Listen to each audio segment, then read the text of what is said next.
Good morning. Good Tuesday morning. I'm meteorologist Byron Douglas. We're on our 14 First Alert in our news app here this morning. Thank you for joining us on our streaming program that starts each workday at 8:30 this morning. We're tracking a little bit of lightning across the viewing area.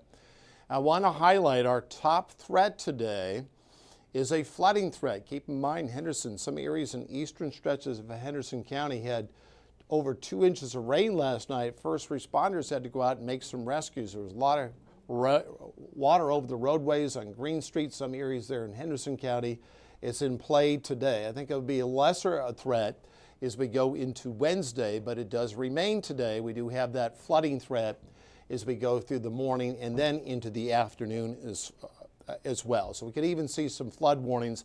The heaviest bands of showers have been down through McLean County, Henderson, and then up to about northern stretches there of Hopkins County. So I'll push this forward. We'll do some nowcasting here in a moment.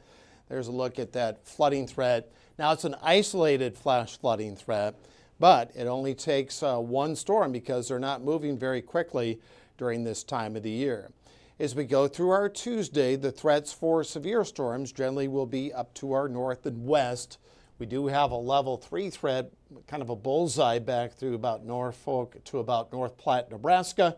If you're doing any traveling north of Minneapolis, northern stretches there of Wisconsin. We have a general risk. We get some questions. What does a general risk mean? You have some winds at 20 to 30, and then with these downpours, and of course all thunderstorms produce some lightning. So it's not a major threat. This is pretty much what will be tomorrow as well. And we do have that flooding threat. We're not risk for wind, hail, or tornado threat for today, but keep in mind the downdrafts at thunderstorms sometimes will produce some damage. So overall, let's take a look here on the board. On Doppler radar, we do have some showers up through northern Spencer County, through south Du Bois. You get south right over Brettsville there to the Boise County Fairgrounds out towards Ferdinand. We do have some showers there in progress along with some torrential rainfall. And then as we take a look at the radar, some of these areas, these are the rainfall amounts. Some areas there east of Owensboro, 2.6, 1.6 in Henderson, and then a ½ inch of rain on the north side to get up towards the airport and down through Seabury. But there are some pockets east there as you get down towards Niagara where they had up close to 3 inches of rain. So I just pulled the radar back and we went back the last 24 hours. Some rain from Tennyson, Darmstadt, some hit and miss showers, and there's a little bit of lightning right over Forest Park, Brettsville, out towards Ferdinand, out towards the state forest there along 264 and 162. Pretty good storm there in progress, big lightning producer. So if you catch any warnings, it'd be for southern stretches there of Du Bois County. All right, I'll take this full. We'll run down our current temps overall. Yesterday, we did sneak it up to 90 late. We had those 3 days in the 80s there on the 7th, 8th, and 9th. So if you look at this, it looks like July. 2700ths in the rain gauge from yesterday. And you're heading out, we have some county fairs. They concluded there in Perry County, but head now to Du Bois. They got a storm there in progress. The War County Fair there just outside of Boonville, and then through Posey, we'll have those showers and thunderstorms developing. Here's a look at temps, 77 at Evansville, 79 in Mount Carmel. And then as we take a look at the cloud guidance forecast overall, we're kind of in this range here where we're going to see cloudy to mostly cloudy skies. Low clouds out there from about 3,000 feet up to about 10. And then we'll see a little bit of sun as we go into the afternoon. The heat index forecast about 95 this afternoon. The highest heat index of the week will be tomorrow afternoon, kind of a range between about 100 and 105 during that stretch. So I'm going to move this along, and I want to acknowledge that on the modeling here, it doesn't do a good job with these stalled fronts, but I think we'll have better coverage as we go into the afternoon and then for tonight. And then a similar story as we go through tomorrow where we have those daily chances for showers and storms. And this unsettled pattern will continue right over the weekend and then into early next week. So here's the 7-day forecast. We'll grab this full. 89 for a high, 94 on Wednesday. Was our Facebook stream working? Okay, our stream on, I apologize for that. I want to, if you're, there's a look at the 7-day forecast, 90 on Thursday, 87 on Friday. So we're not streaming on YouTube and then on Facebook. We had problems with our stream, but the engineers will be working on that. We had some issues there yesterday as well. There's the 7-day forecast. No alert days. The top threat overall is that flooding threat. Mitch and Casey are on deck. They'll be up here in a moment to take a look at the news. You guys have a terrific Tuesday. We're in mid-July now. We'll have more in a moment.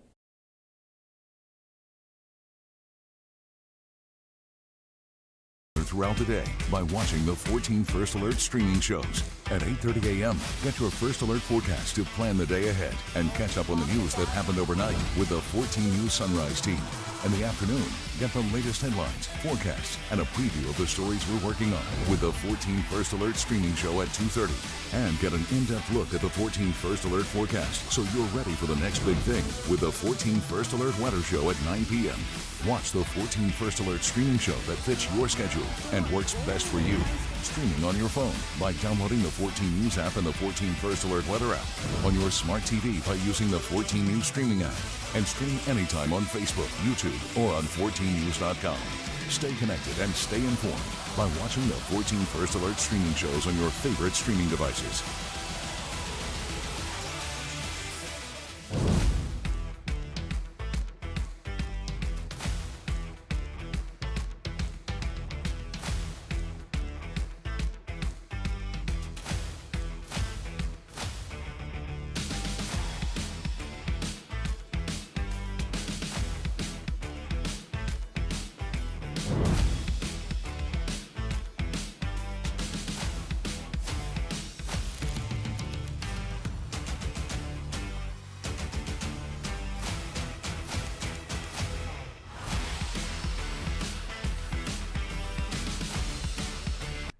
Oh, good morning, and thanks for joining us here for the CTV show, the news portion. It's Tuesday, July 15th. I'm Mitch Carter. That's right. I'm Casey Mason. Thanks so much for joining us. So we are talking traffic today. This is really what our three headlines are going to be about. Let's start with that Blue Bridge construction. You guys knew it was coming, and ready or not, here it is. That's the big one. Yeah, that's some night vision there, or not night vision, but nighttime footage of the bridge there. And of course, we've been talking about this for a while now. They're in Spencer County. The Blue Bridge is now closed for the next 3 months. State transportation officials say the work, it's all about maintaining the bridge and just keeping it safe for everyone.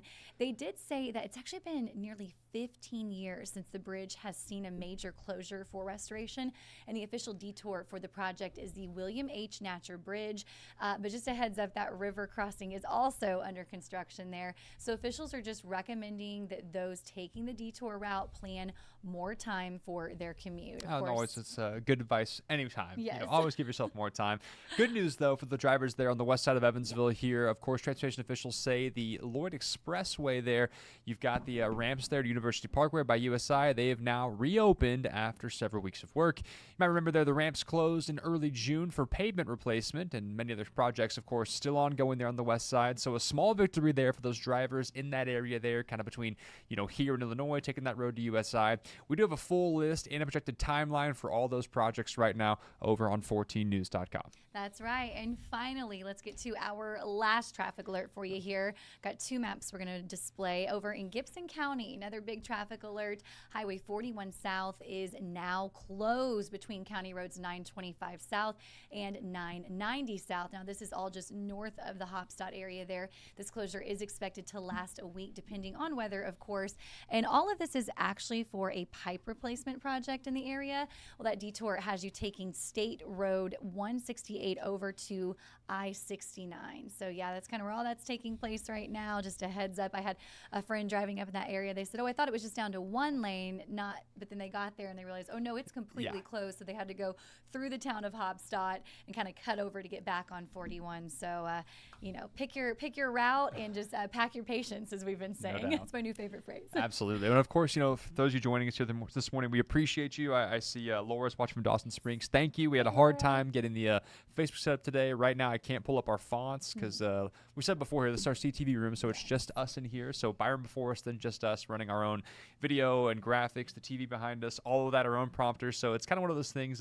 We have issues, it kind of snowballs. So thank you guys for joining us here still. We've done our very best here this morning to put on a show for you. Yes, and of course, like we talked about, our big stories right now for Tuesday, all that traffic out there. Of course, Byron's tracking the rain and showers kind of coming in this afternoon, then leading all the way into the weekend into the next week. So things to keep an eye on there. Stuff's happening. I know, that's right. You may remember last week I couldn't get this to work behind me, so here we are. And fonts, by the way, are the little things that go across the bottom of the screen that say our names, in case you forgot, But yeah, we're finally back up and running over on Facebook and YouTube as well. So again, we like to connect with you guys. Laura, again, thanks for saying hi. We love that you joined the conversation today.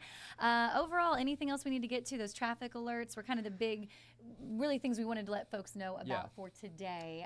Other than that, I know a lot of fairs going on right now for those who want to get out. Keep an eye on that forecast for you there. Of course, we'll have Jeff, Arden, Michael, Byron, all those people do a wonderful job here at 14 News, keeping you updated, especially with that 14 First Alert app, barring any severe weather there. If you're going out to a fair tonight, leading up to this weekend, be sure to keep an eye on that. Keep yourself dry, keep yourself safe, all that good stuff. But as far as we go right now, that's pretty much it for us. The afternoon team will see you guys at 2:30, same time, same place, same drill. Going to bring you some weather headlines, some news, forecasting what they're going to do on the evening shows. And we'll see you guys tomorrow morning on 14 News Sunrise as well. Thanks for hanging out with us today. We appreciate it. Have a great rest of your Tuesday.